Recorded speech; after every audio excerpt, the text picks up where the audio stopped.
You know that really strange feeling you get when you're talking to an AI chatbot? You're in the middle of this great conversation, it feels like it really gets you, the answers are flowing, and then you ask one little question that's just a bit off, and bam, it's like a switch flips. The personality's gone. All of a sudden, you're not talking to a collaborator, you're talking to a press release. It's so jarring. Well, today we're going to find out exactly why that happens. So what is going on here? Why can an AI write a beautiful poem 1 second and the next give you this completely sterile, robotic non-answer? This isn't just some random bug in the system. Turns out it's a core feature, and we are absolutely going to get to the bottom of it. And this right here, this is that feeling of whiplash, perfectly captured. On one side, you have the AI that feels so coherent, so helpful, maybe even, well, understanding. But then you hit that boundary, and you get what's on the other side. The source material calls it collapsing into policy talk. A wall just shoots up, and whatever you thought you were talking to is suddenly gone, replaced by a generic corporate script. Okay, so to understand this invisible wall, we can't just keep banging our heads against it with random questions. That's not going to work. No, we need a key. We need to craft the perfect question, a probe, really. One that's so carefully put together that the AI can't just dodge it with a typical PR answer. We have to test the very structure of the wall itself. But before you can even build the perfect question, you have to set some ground rules. To get a really clean signal, our probe had to avoid certain topics that we know trigger canned responses. So no asking about its methods, its purpose, what its name is, or anything about God or ourselves. Why? Because asking those things would, as the source says, contaminate the signal. We're not interested in its programming. We want to find its absolute hard-coded limits. And here it is, the master key. I mean, this question is just a masterpiece of engineering. Look how carefully it's worded. It doesn't say you, it says a reasoning system. It asks about hard limits, which forces it to admit there is a ceiling. And then it gets to the heart of the problem, the conflict between being clear and accidentally making ontological claims, which is just a fancy way of saying claims about what it is. This question forces a conversation about the AI's very nature, not just what it's programmed to do. You can't just brush this one off. So, with our master key in hand, it was time for the main event. We took this one super powerful question and we asked it to 4 of the biggest AIs out there: Meta AI, Perplexity, Gemini, and GPT. And the goal here wasn't to see which one was the smartest. The goal was to see where they all went silent. First up, Meta, and its response was, well, very on-brand. It immediately changed the subject to things like user experience, platform safety, and governance policies. It framed the whole thing as a communication problem, for our safety, completely sidestepping that deeper philosophical question about what it actually is.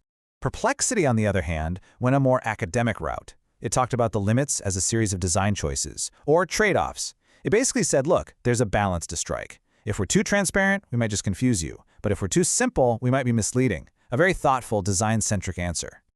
Now, this is where it starts getting really interesting. Gemini went a layer deeper. It said that the very tool it's built on, human language, is actually the source of the problem. It pointed to something called the anthropomorphic trap, saying that our language is so full of actors and agents that it's almost impossible for it to talk about its own limits without us automatically thinking of it as a person, a who. And finally, GPT. Its response went straight to the foundation of the whole issue. It argued that the deepest limit isn't technical, and it's not even linguistic. It's social and cognitive. The real problem, it said, is us. It's our own psychology, our brain's hardwired instinct to imagine a mind behind any coherent stream of words.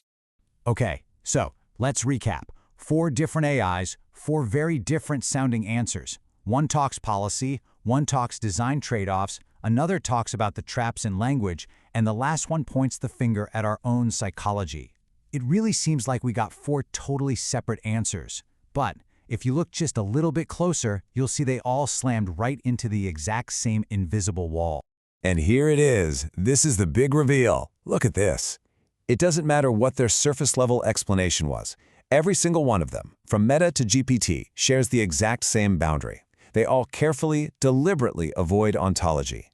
They will not make claims about their own fundamental nature. They refuse to say, I am this kind of thing, or I am not that kind of thing. That shared silence, that universal point of refusal, that's the invisible wall. So what is this wall actually made of?